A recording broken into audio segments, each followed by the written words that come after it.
So hey guys, welcome back to my another so called mini blog. तर आज आपण again करूया get ready with me for dandiya nights. तसं मी काय मोठ्या कुठल्या दांडिया नाईट्सला नाही चालली आहे. मी चालली आहे लोकल दांडिया नाईट्सला, जे आमच्या एरियामध्ये होतात. वडेवर चांगलं दिसणं इज मॅन्डेटरी, सो ऑफकोर्स मी तयार होणार. तर आज होता नवरात्रीचा day 4 and dandiya is love for me and almost for every girls. पण मी एवढे 3 दिवस दांडिया मिस केले. लाईक त्याच्या मागे एक फालतू रिझन होतं, पण काय नाही, आता मी 4था दिवस आहे तर मी जाणार.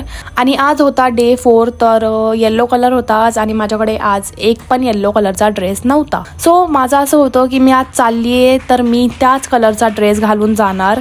एकतर मी एवढ्या दिवसातून चालली आहे, एवढ्या दिवसातून लाईक मी 3 दिवस नाही गेले, मी 3 दिवस मिस केलं ना, तर मी त्याच कलरचा ड्रेस घालून जाणार. सो मी इथे तिथे फिरले, दुकानात गेले, इथे तिथे गेले, मला कुठेही येल्लो कलरचा ड्रेस भेटला नाही. मला शेवटी भेटला हा ड्रेस, जो येल्लोसारखा दिसतोय. आहे तो मस्टर्ड कलर, पण येल्लोसारखा दिसतोय आणि मला आवडला.